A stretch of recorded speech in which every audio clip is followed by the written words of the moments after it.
So, andito tayo sa Ford Everest na 2016. Palyado mga bossing pero wala siyang check engine. Ayan o, tingnan nyo. Ayan. Kanina sobrang palyado nito. Gumaganon. Pero hindi siya naka-check engine. Inis-scan natin. Crankshaft sensor. Tsaka heater plug. Ayan o. Oh. Ayan o. Ayan. Pakita ko sa harap sa inyo ang nangyayari ha. Pawak lang ito. Pawak. Pawak.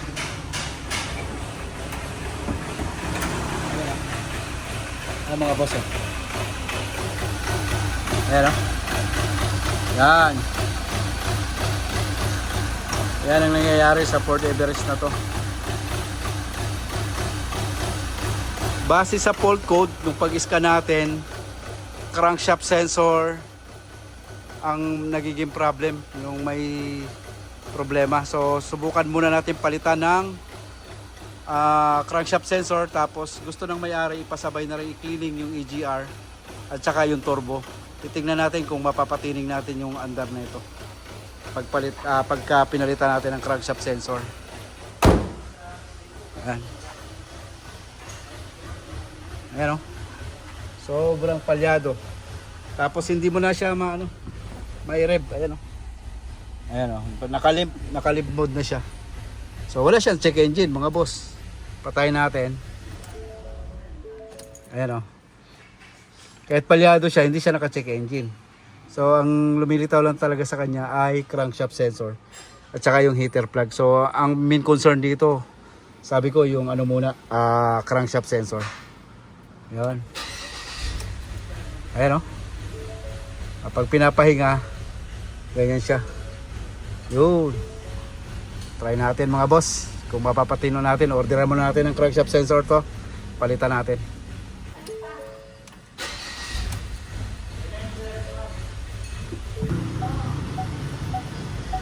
Ayan.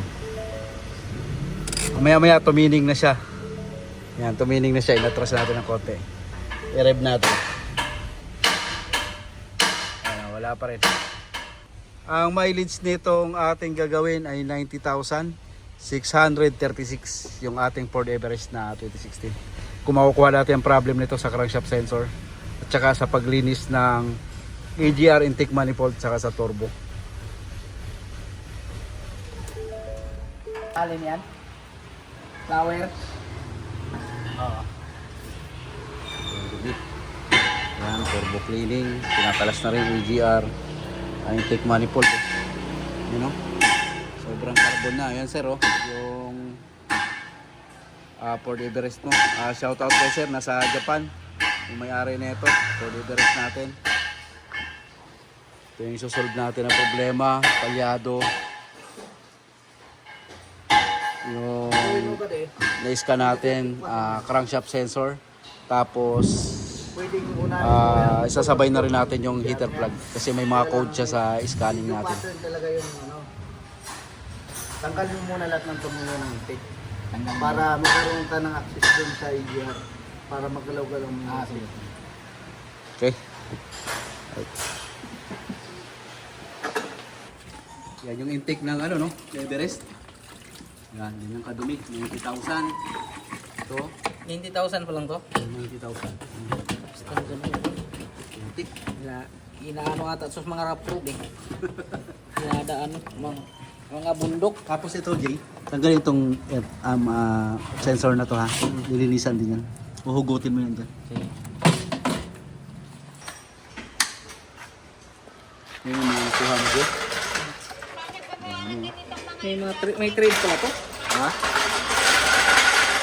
May kanal ka to sa loob. Kanal yan. Kanina sobrang dumi ng EGR. Ito naman yung turbo niya. Kinalas-kalas natin. So hindi pa naman ganun kakapal yung dumi. Ayan. So ito rin yung isa nating lilinisin, yung turbo niya. Ito na mga bossing. Pagkatapos na linisin yung ating turbo at saka EGR. Ayan, wala na siyang dumi. Kaya isasalpak na natin to mga boss, para makita natin kung okay na ba ang magiging andar ng ating Ford Everest. Sir, ito yung luma mong heater plug. Testing natin. Kuha ka isang bago din. Testing ko sir ha. Ito, gaground natin. dapat ito magbabaga mga bossing. Oh, walang spark oh. Itong brand new. Ito yung brand new natin. Dito yung parang harap yung ano, baga.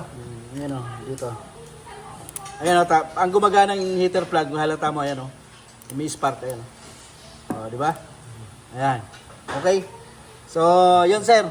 Papalitan natin yung 4 na heater plug mo dito sa Everest. Ito yung pamalit naman natin na crankshaft sensor. Ayan sir, original din po. Yan.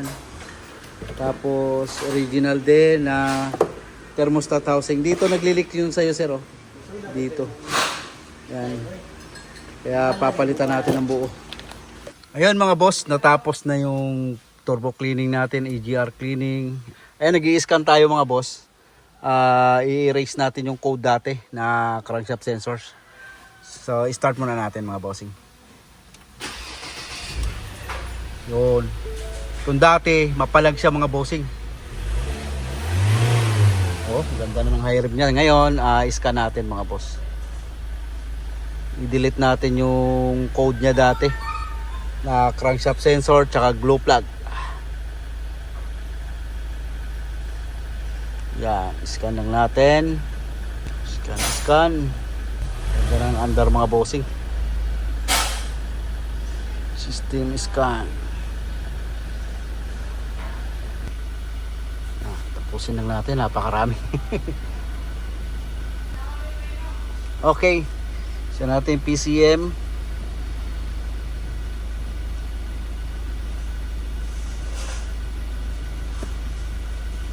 Read fault code tayo.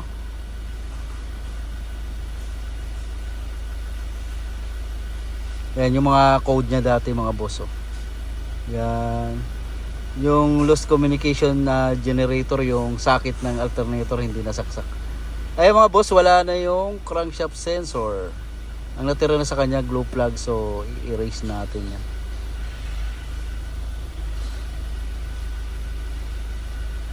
Yan. Ngayon, red.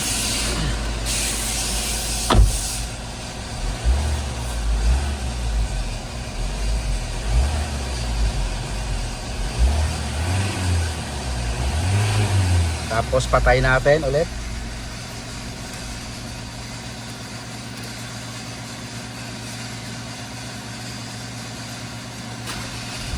Start, one click. Okay, medyo PC na siya.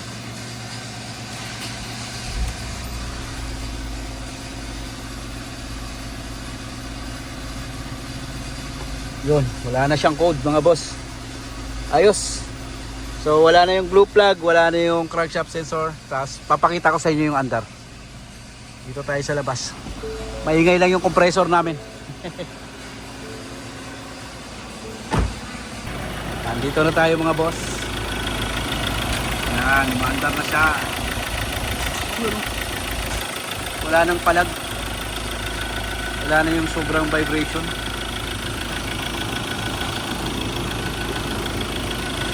Tapos pinalitan natin mga bossing. Ito. Yan. Tapos fluid filter, sinama na rin natin. Yung crankshaft sensor, asan na yung luma.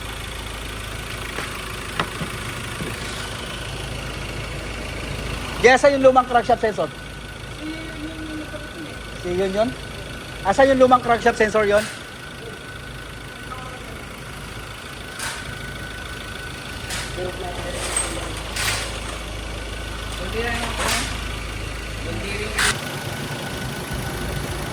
Yan, crankshaft sensor, pinalitan natin. So, goods na. So, ano lang tayo, bleeding na lang tayo ng coolant mga boss.